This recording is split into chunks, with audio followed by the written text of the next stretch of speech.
the Columbia Network takes pleasure in bringing you Suspense.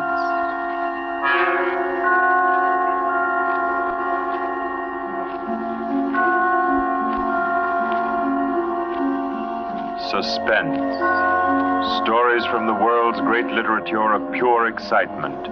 A new series frankly dedicated to your horrification and entertainment.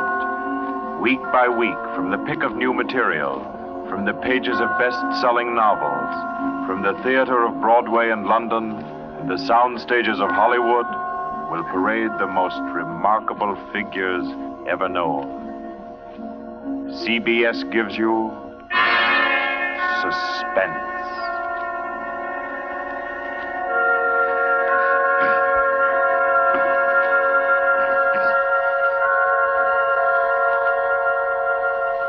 Tonight's presentation is one of the finest of the contemporary stories of mystery and terror.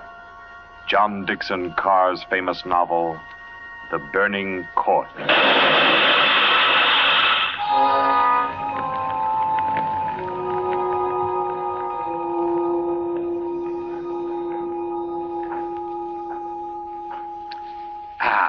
A glass of sherry by the fireside of a beautiful suburban home. What could be more comforting? You're an admirable host, Mr. Depart, and it's really a shame our first meeting is under such a cloud. It's also a shame I have so little time to tell you which one of your guests here murdered your uncle last week.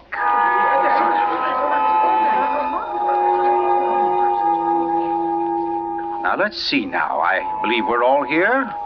Your wife, your friend, Mr. Stevens, Captain Brennan. Yes, and incidentally yourself. Just who did you say you were? Well, no wonder you've had so much difficulty with the case, Captain. My name is Cross, Godin Cross, the writer. As a matter of fact, it's because of my just completed book, Poisoning Throughout the Ages, that I happen to be here now. And Ted Stevens there happens to be a member of the firm which publishes my work. I'd never seen him until tonight, but I've been told what happened. This afternoon, he began reading my manuscript for the first time on the train. The commuter's train, which every afternoon deposits him safely and soundly here in Crispin. I imagine he was halfway home by the time he finished the first chapter. Then he turned a page. Attached to the following leaf was a picture. And looking at it, the young man stiffened suddenly and all but cried out his shock. It was a picture of a young woman, and under it had been printed, famous poisoner Marie Dobré, 1676. Ted Stevens was looking at a picture of his own wife.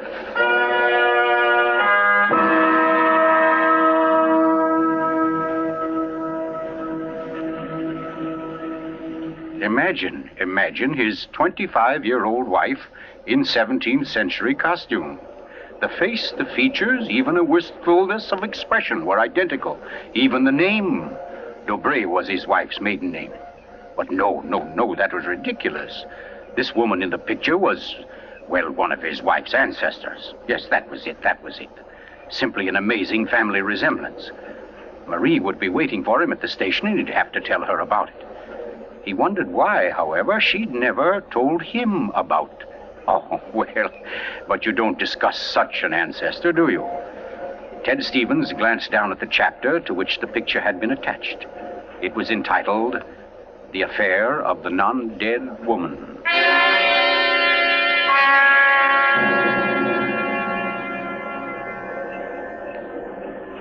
Hello, Ted. Stevens was almost jolted from his seat.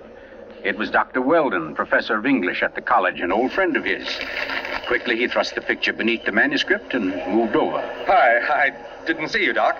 Oh, here, have a seat. Oh, I thought maybe you were giving me the, what do they call it? The brush off? Oh, no, say, as a matter of fact, Doc, you're the one man I do want to see. Yeah? Very flattering. Remember those discussions we used to have about murders? Better than bridge anytime. Well, I got the idea that you'd made sort of a hobby out of the old cases, the historical ones. Well, I've studied quite a number of them, yes. Ever hear of a woman named Marie Dobré. Marie Debray? Marie Debray. Oh, yes. That was her maiden name, of course. One of the finest specialists in arsenic poisoning you could ever hope to find. Oh, we're almost at our station, Ted. Let's get to the door. Yes, a real charmer Marie was. Must have disposed of 100 husbands, lovers, suitors, and just plain friends before she was caught. What happened to her, Doc? She was beheaded and burned. Crispin!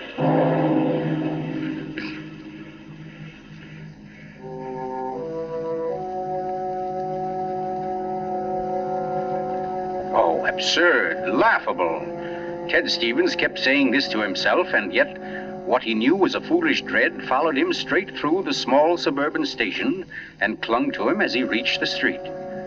And there in the roadster was Marie, leaning toward him a little to hold the door open and smiling at him. Oh, Ted, what on earth are you staring at? That streetlight shining on your hair. I like that. Oh, you're tight. Come on, get in the car.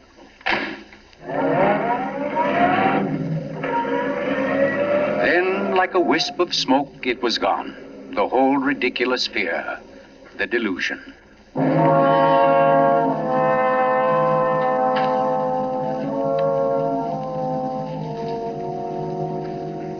When at home, Marie brought the cocktails into the living room. The logs were burning brightly in the fireplace, throwing a soft, dancing glow upon a room that was darkening with dusk. To you, Marie. And to you, dear. As Stevens placed his glass down, he noticed the manuscript of my book. It was there on the table, right where he'd placed it when he first came in. Deliberately, he turned from it, and then turned back. The manuscript had been moved. Only an inch or so, but it had been moved. Keeping his back to his wife, he thumbed through that early chapter and discovered, just as he knew he would, that the photograph was gone. For a long moment, he thought of what to do. Then slowly, he turned around. This book by Cross I brought home. Yes? There was a story of a poisoner in it. Rather funny. Her name happens to be the same as yours. Oh, your maiden name, that is. Oh, that is odd, isn't it? Darling, was she a relative of yours? Why, Ted, you're serious. In a way, yes. Oh, I don't mean it's really important. It's just that, well, when you run across a person who's a dead ringer for your own wife and who lived 300 years ago and was a top-flight poisoner, well, you like to hear about it, that's all. What on earth are you talking about? Darling, be honest with me. Didn't you look at this manuscript when I was out of the room? No. You didn't take out a picture of a poisoner named Marie Dobré? I most certainly did not. Oh, Ted, what is this all about? What are you getting at? Oh, just this. Somebody took that picture out of that manuscript since I'd been home. Now, who's that? Well, I'll take a look. Wait, I don't feel like... Why, it's Mark Depart. Mark?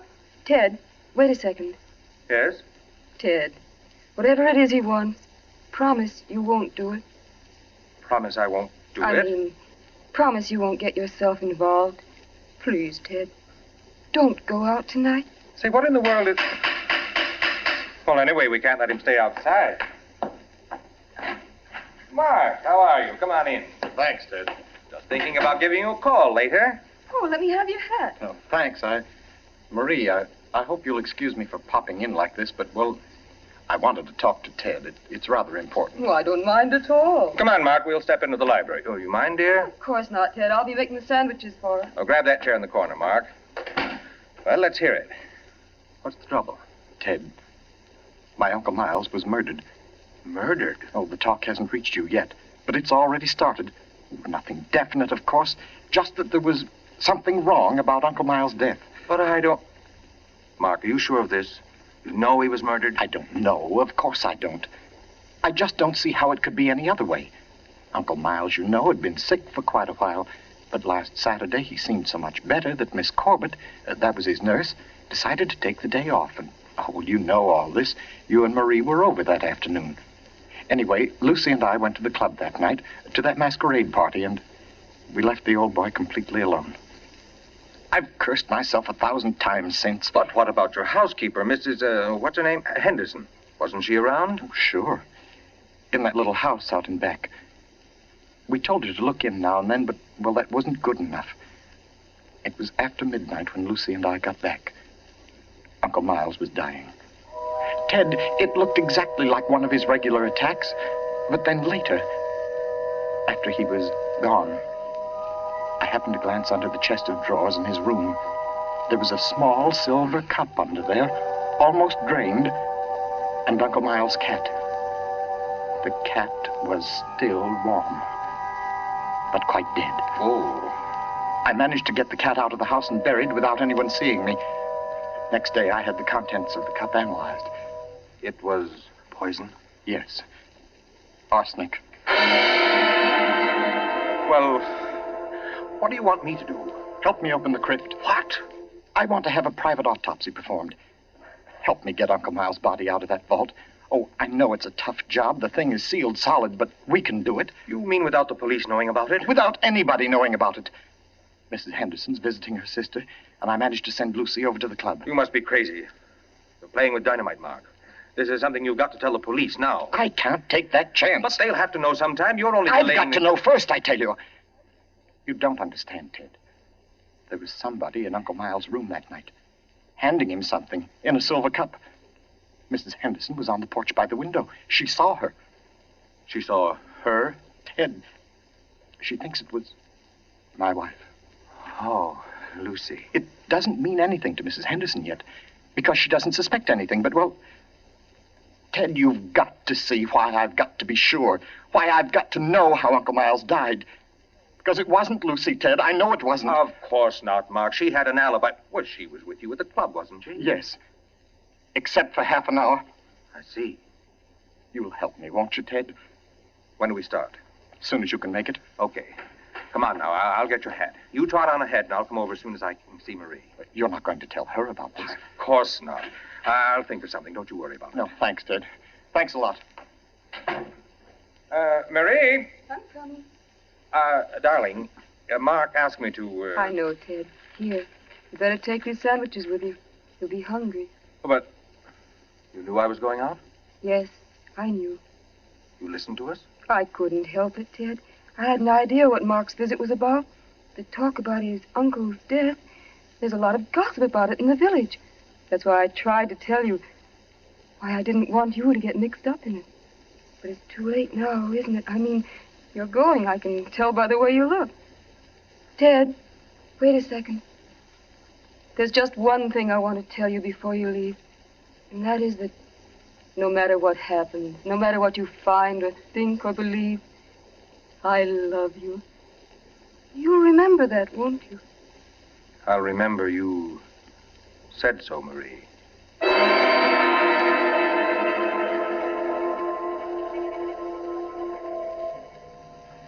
By the light of a dim kerosene lantern, Mark and Ted Stevens pounded their way through the thick shelf of rock that covered the Depar's ancestral tomb, pried open the great slab of stone which lay across the subterranean door, and then at last descended to the dank, ink-black chamber.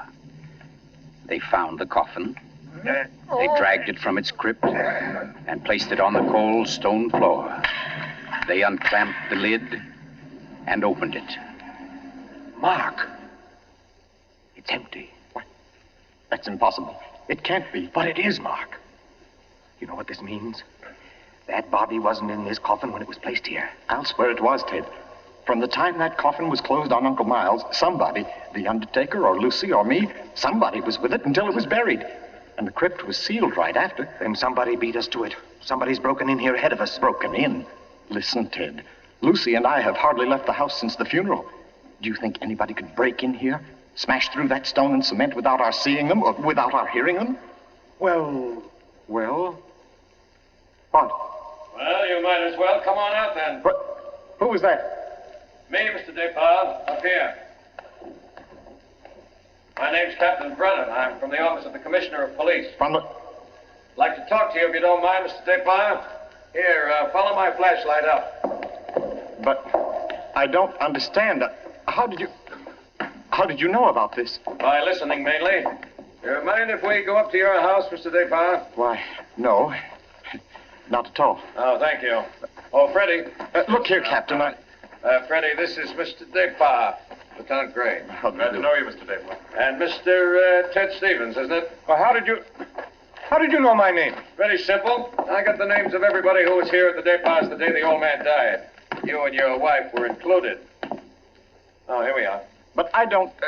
Captain, who gave you those names? Why, your housekeeper, of course. Mrs. Henderson? You didn't think Mrs. Henderson saw the dead cat, did you, Mr. Depar? But she did. She also saw you bury it. And we've been interested in the case ever since. Well, nice place you have here, Mr. Depar. Now, let's see. According to Mrs. Henderson, your wife was wearing some kind of a masquerade costume that night.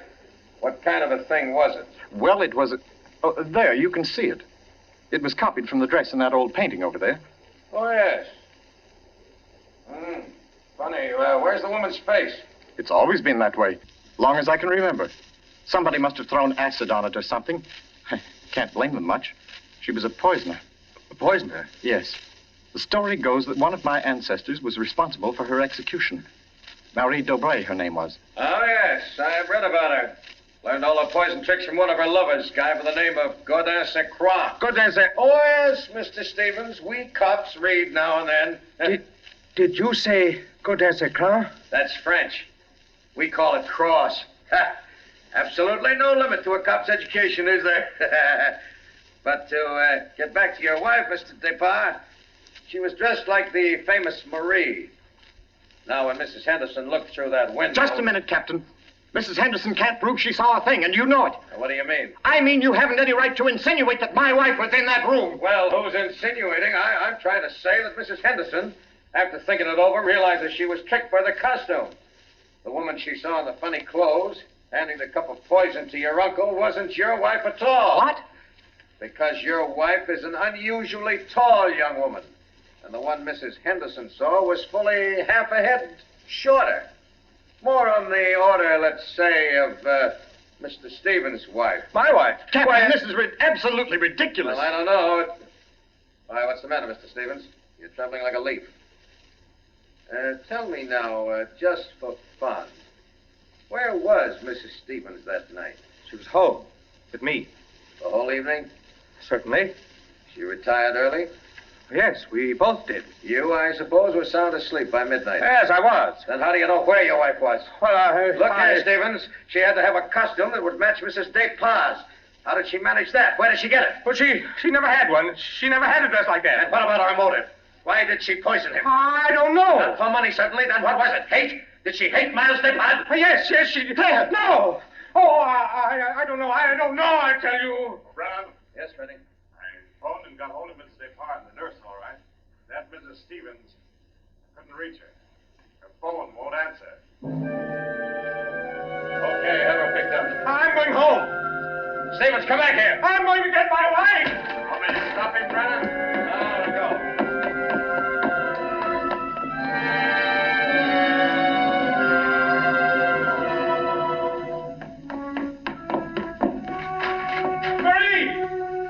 Marie, where are you? It's Ted. Marie, what have you done? Maria. Oh, good evening. Who are you? I? My name is Cross. Godin Cross. Cross. Where's my wife? What have you done to her? You fiend, what have you done to my wife? Why, nothing at all, young man. Here, sit down. You're lying. Something's happened to her. The police just phoned. There wasn't an answer. Why are you here? Why am I here? Well, because your wife, reading my chapter on the Dobrés, realized I knew more about the family than even she did. Because she found my phone number on the front cover of the manuscript. And because I know an exceptional case when I hear one. Does that answer your question? No, and you know it doesn't. Can't you see I've got to know whether... Yeah, I see. Whether your wife is that Marie Dobré, who was burnt by order of the High Tribunal for all poison cases, the burning court of France, witchcraft, black magic, the world across the threshold. You're quite sure, no doubt, also, that I'm Godin Saint Croix, who first wooed her. No, my boy. No, my real name happens to be, of all things, Tom Simpson. Most unsuitable for a distinguished writing career. And Marie Dobray is no more your wife's real name than mine is Godin Cross. What? Your esteemed wife was an adopted child, Mr. Stevens, adopted by people in Canada named Dobray, remote members of the real family of poisoners. I can't believe it. Oh, why didn't she tell me? Why? Because until I told her half an hour ago, she didn't know it herself. You see, in the course of my research on the family, I found out about it. And in the course of talking with your wife, I found out something else. How for years she was haunted by the fear that she might be a poisoner by inheritance, by blood. And you can see, can't you, why she never talked about it, her Yes. past to you? Yes. And yet, Mr. Stevens, you had all but made her forget that past. You. And that's why she was willing to lie, to steal a picture, do anything, in order to hold you to her. Yes, I see that now. You know, young man, I rather think she loves you. But as you will see, though, she comes only when I call her. Mrs. Stevens? You mean she's... Yes, Mr. Cross. Marie, it's you. You're all right? Oh, yes, dear. We're both all right now, and nothing can change it, ever. Marie, listen. Don't say Marie, dear. Say Maggie. Maggie? Oh, that's my name, my real name. Maggie McTavish. And it's a lovely name, dear. The most beautiful, gorgeous... glamorous- Darling, please. You don't understand. The police, they think you had something to do with Miles' death. They think I did. So, now, Mr. Stevens, before we go back to the Depas, don't you think you'd better tell me everything that's been said and done up to date? Having just saved your wife's soul from the burning court, now I'll wrest her body from the electric chair.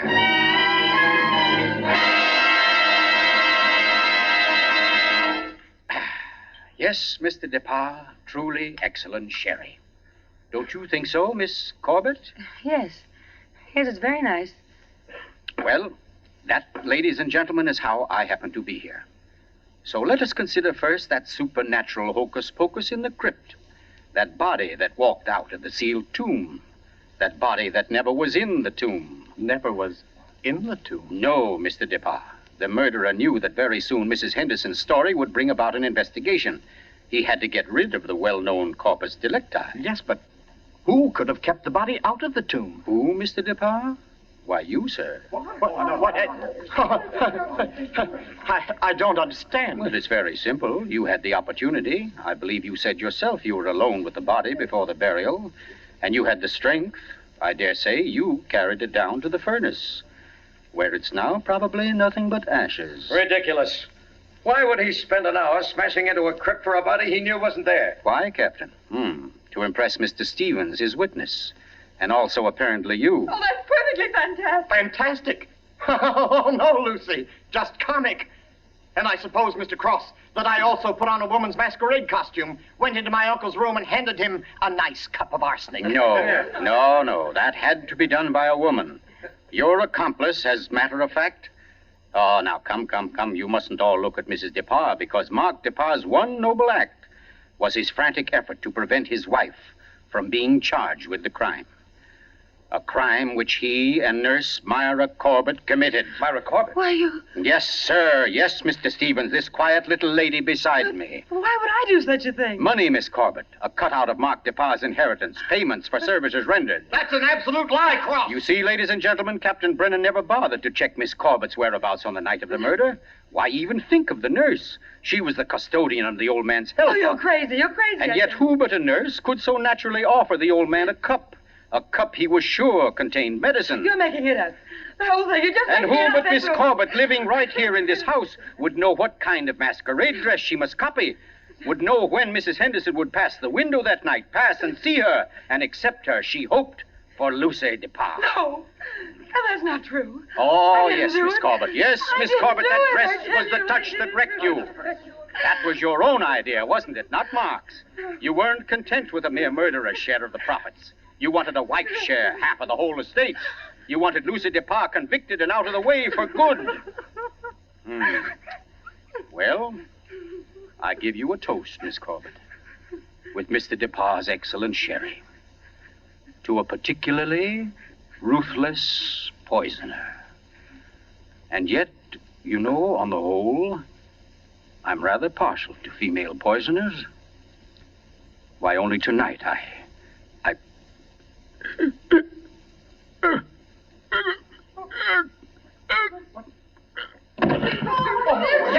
Here, let me get to him. Mr. Cook, What's the matter, Brennan? this man's dead. Dead? And from cyanide, if I know anything. Cyanide from that glass of sherry. Cyanide that a nurse could get quite easily. That glass was right beside you, Miss Corbett, and nobody else was near it. Too bad he didn't drink it as soon as you hoped. A second ago, we had nobody to use against you. But we have now, Miss Corbett. We have now. And I arrest you for the murder of Gordon Cross.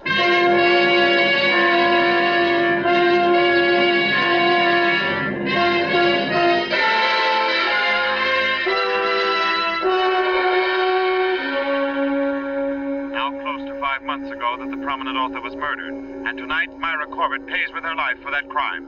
The former nurse, at first protesting her innocence, in recent Yes, weeks has grown... I'm in here, dear. Oh. David, I thought you might...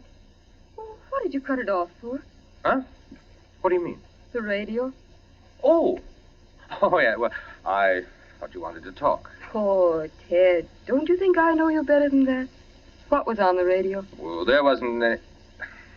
Okay. It was about Myra Corbett.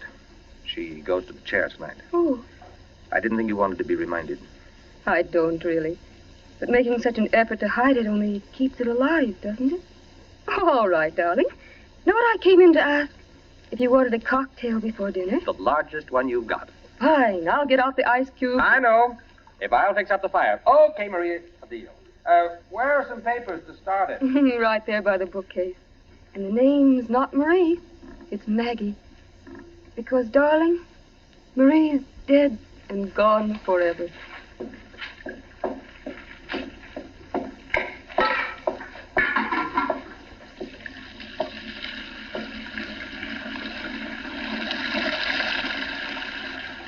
Oh, no, Marie.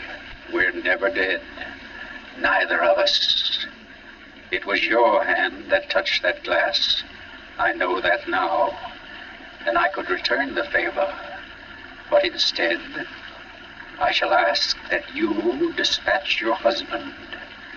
This one, like all the others. Now, just a little bit of poison in the drink, Marie. Any kind of a drink. What kind, Ted? Hmm? What kind of a cocktail shall we have? Oh, any kind, darling. Any kind at all.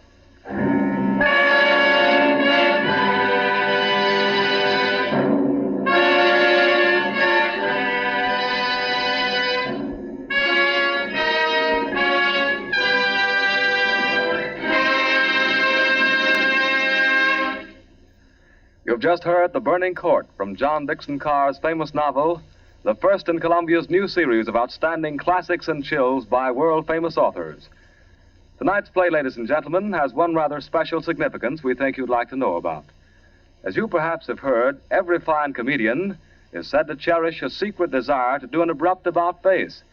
He pines for the part of a blackguard. Well, tonight you witness the fulfillment of one such desire. The role of that literary and quite infamous diehard, Gordon Cross, was portrayed by none other than Hollywood's expert provoker of laughs, Charlie Ruggles, here in New York for the world premiere of his latest screen success, Friendly Enemies. The role of Marie, well, that was enacted by a young lady who long ago won national acclaim as one of Broadway's most accomplished dramatic actresses, Miss Julie Hayden. Thank you, Charlie Ruggles and Miss Julie Hayden, for your splendid performances. The play tonight, as all plays in this series, was produced and directed by Charles Vander, written by Harold Metford and scored by Bernard Herrmann. This is the Columbia Broadcasting System.